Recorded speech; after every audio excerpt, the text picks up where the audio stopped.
Hello, Keith Bruner here again, and I hope you are well and prospering. I saw a post on one of the entrepreneurial groups asking whether criticism was good. So today I'm going to teach you something so simple but very powerful I learned from Marissa Peer. It's all about letting praise in without letting in criticism. Nothing boosts your self-esteem like praise. We have scientific studies that prove when people receive praise, the energy in the whole room changes, not just the energy of the person you've praised. Your own energy elevates when you give someone praise. And here's something to be sure to remember. When someone else praises you, they may have an agenda. So my boss says to me, Keith, you're amazing. You're indispensable. I couldn't do what I do without you. Could you stick around for an hour tonight and help me hammer out this report? And it would be great if you could work this Saturday for a few hours to be sure we're ready for Monday. All right. Now, my boss clearly has an agenda, and that praise, while it feels good, and maybe it's sincere, it might also just be manipulation. But when I say to myself, I'm amazing, there's no agenda. Remember, your inner mind is not discriminating. It's like a child, and it believes whatever you tell it. And so when you praise yourself, your mind has a belief, you have no agenda, so why would you lie to yourself? And so when you praise yourself, it's just accepted. It goes right in. And when you criticize yourself, it's also not filtered. The brain, the same inner mind thinks, well, you have no agenda. This must be true. And I see people time and time again that cannot accept praise, but they can accept criticism because praise is unfamiliar and criticism is very familiar. At another time, we'll talk about making the unfamiliar familiar and the familiar unfamiliar. But for now, just recognize that criticism is far more common than praise and so far more familiar. And here's one of the most impactful things I can encourage you to do. Do not let in destructive criticism. That in itself will change your life. And if you add to that and empowering yourself with specific praise, you'll change your life even more. Here's a story from Marissa about a client that is quite instructive.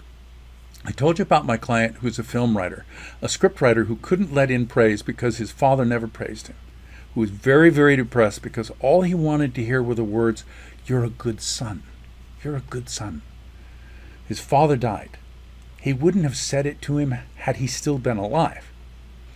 And I said to him, listen, the most important thing you need to hear, those words, but they don't have to come from your father. They can come from you. And I said, I want you to say, I'm a good son. And he was just completely resistant. So I said it. I sat next to him and I said, you're a good son. You're a good son. You're a good son. And he convulsed into a pile of tears in front of me till I said, look, let this in. And when he let it in, that began a very powerful transformation. There are two things that I want to point out about that story. One is that you can give yourself praise. Others should have given you, and you should do this every time something comes to mind about it, when you think of it. And two, it doesn't matter when you do it. It can be immediately or it can be years later. It can change things for you in huge ways. And we don't have time to cover this in depth, but I will probably come back to self-praise with something more extensive soon. So let's talk about the other side of this, which is becoming really powerful at deflecting and not letting in destructive criticism.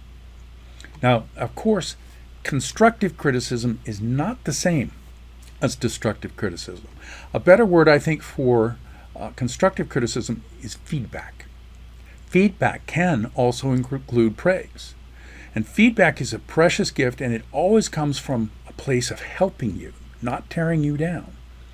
And while you can praise yourself, and should, feedback can only be from someone else. And that makes it precious because you can't be outside yourself. You can't be watching you from out there.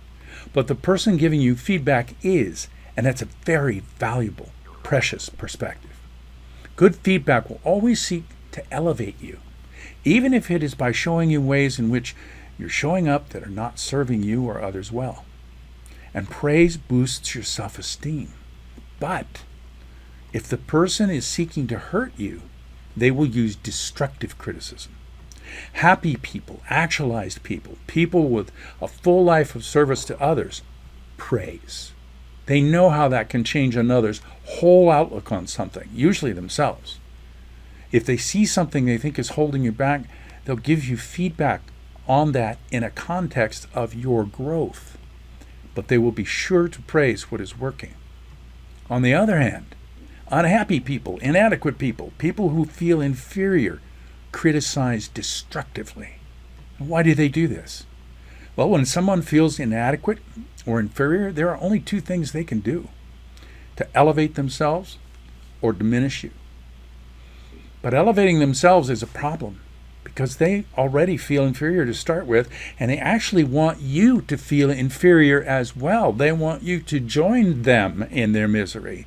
They want you to feel inferior for them to feel superior, and the only way they can do that is to diminish you with destructive criticism. And what does destructive criticism look like? The most basic characteristic is that it's intentionally hurtful, demeaning, discouraging.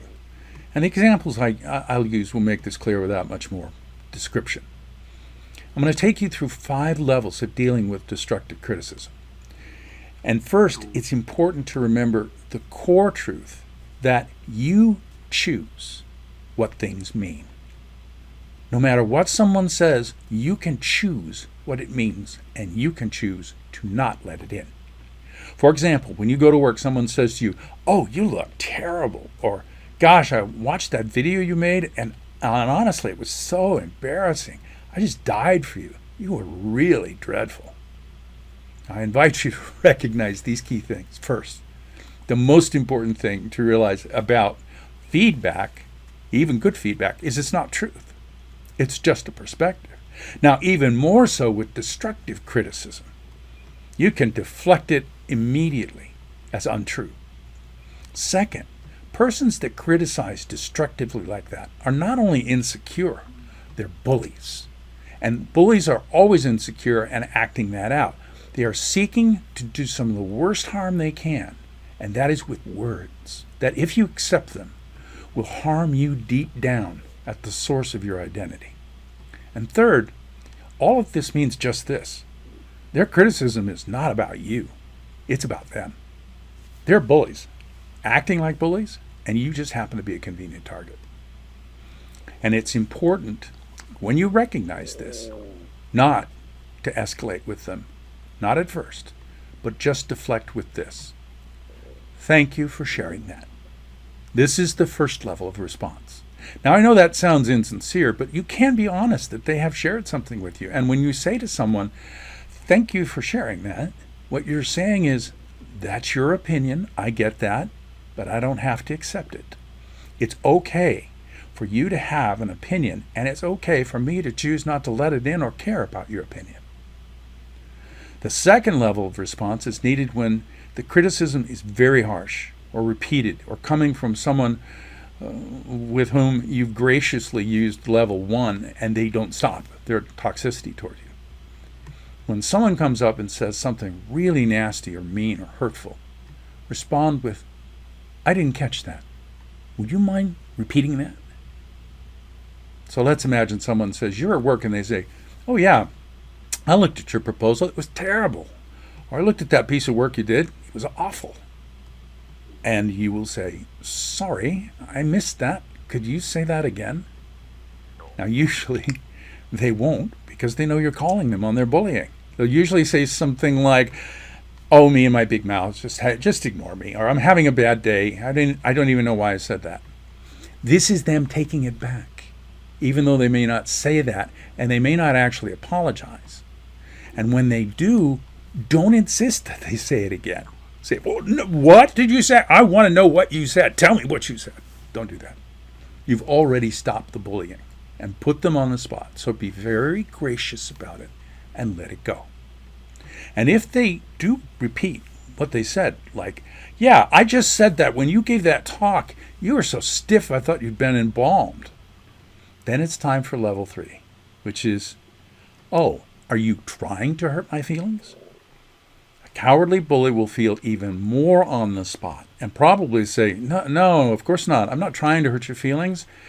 I thought you should know that you're so bad at public speaking that if I said that, you might get coaching or you might rehearse or you maybe never speak in public again. They're just trying to justify their meanness and as a good thing, and they may actually believe it.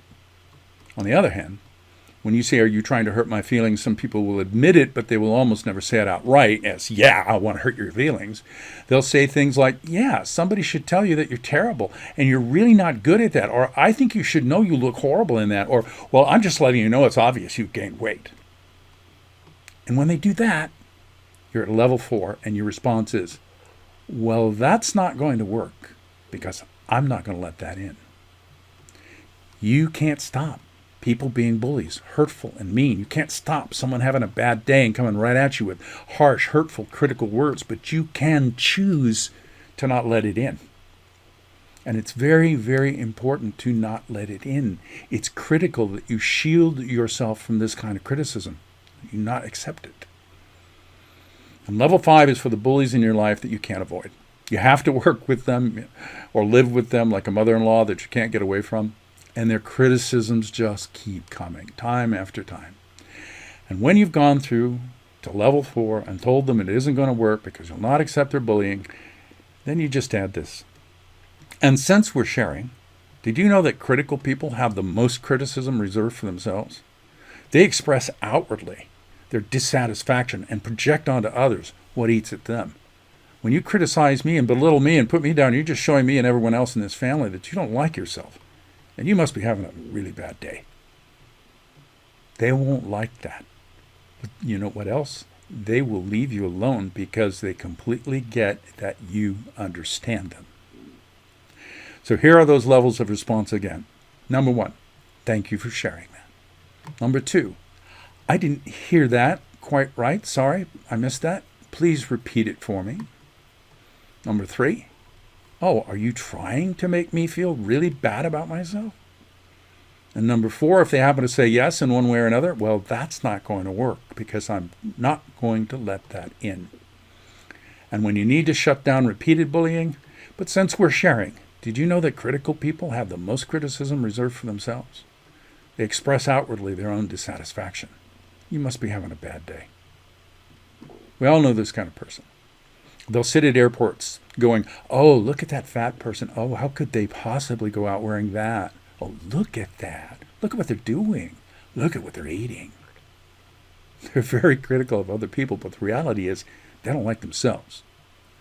Whereas an actualized person will say, I think it's fine if they don't want to dress for dinner just to get on a plane. They prefer to be comfortable. They seem happy. They seem like they like themselves, aren't self-obsessed, and I think that's cool. I had a family member who did this all the time in restaurants and malls. They call it people watching, but it was really people bashing. Look at that person. They obviously don't own a mirror. How could they go out dressed like that? Look at that. It didn't matter that I didn't join in the game, though that was their desire. They just kept doing it. And finally, at some point, I said, you know what? You must be really insecure and not like yourself very much because you spend all your time criticizing other people. Why don't you just be you and be happy and let them be them and be happy? It worked. There is so much more to learning how to shut down your own internal criticism and elevate your internal praise of yourself and of others, but that'll have to wait for the next time. Just know this. When you catch yourself being critical of yourself, you can choose on the spot to shift that. One example. If you find yourself saying, you forgot the car keys, idiot, you just blasted yourself. You just nailed yourself with destructive criticism and a name. You don't want to do that to yourself. You believe your self-talk. So instead, you shift to this. Yeah, I did forget the car keys, and I've just decided I'm going to attach my car keys to my house keys so that can't happen again. I'll do that as soon as I get home. See the difference?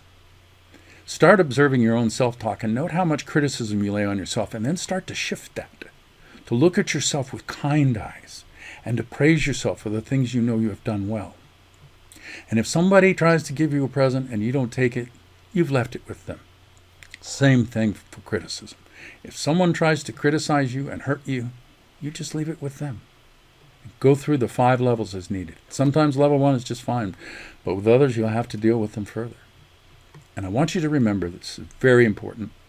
Unhappy people are dissatisfied with themselves, criticize others, and act like verbal and emotional bullies. And their criticism is really about them, not you.